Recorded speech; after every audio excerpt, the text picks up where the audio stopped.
In today's episode, we talk about the aftermath of Zelensky's international tour, boosting Ukrainian military and political stance.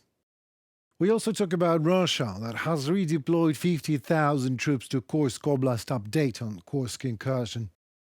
And we talk about Ukrainian journalist Victoria Roshina, who died in Russian captivity. My colleague Pavlo Shtelmach talks to Natalia Humeniuk, a co-founder of the independent media Hromadske, a media outlet that Victoria Roshina worked for.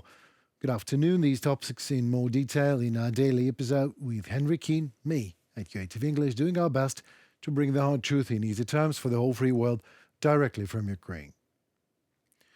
Early in September, Zelensky presented the victory plan to United States President Joe Biden and US presidential candidates Kamala Harris and Donald Trump.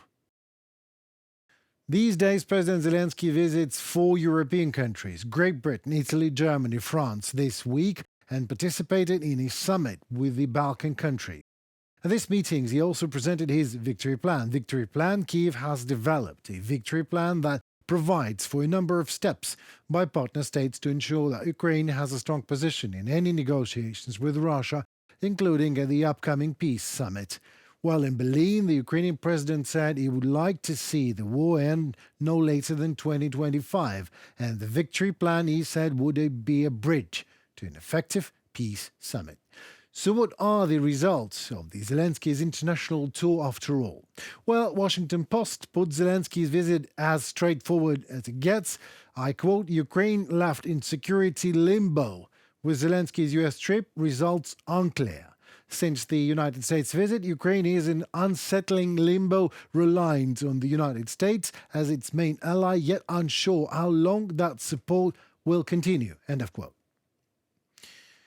Well, dear Washington Post, I hate to break it to you like that, but it never was clear how long the support will continue. Moreover, 960 days back, it was not clear if the support will be there in the first place. So cheer up a little bit, will you?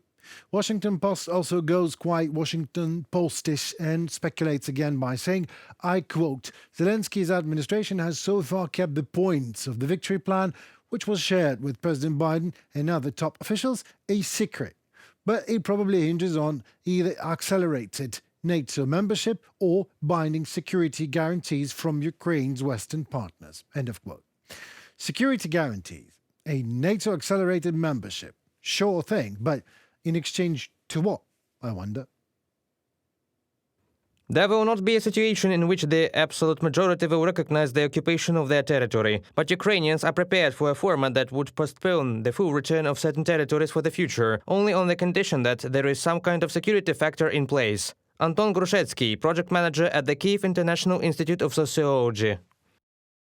Well, whatever the speculations in Russian oligarch-owned media are there, the truth in easy terms is Ukrainian President Zelensky has been on a European tour, and as a result of such, Ukraine will receive new defense packages. Бажаю здоров'я, шановні українці, українки. I wish you health, fellow Ukrainians. It is an important week of meetings with our friends in Europe, the largest defense donors and also the strategic region of the Balkans and Southeast Europe in general. Today it was Berlin, talks with Chancellor Scholz and just now a meeting with President Steinmeier. There will be a new defense package for Ukraine from Germany. I am especially grateful for the assistance with air defense systems. Germany is the undisputed leader of support in this area. I am grateful for another IRIS-T.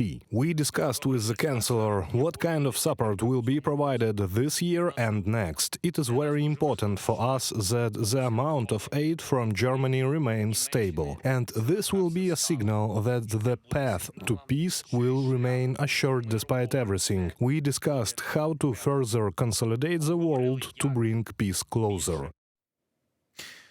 And one more thing.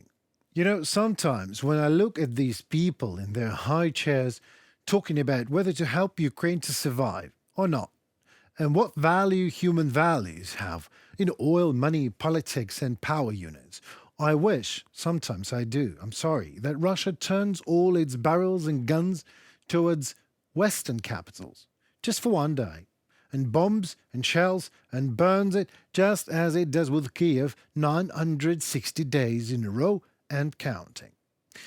What do you think those politicians would answer to their constituency then? Would they still be discussing long-range restrictions for Ukraine to hit Russian military bases then, you think?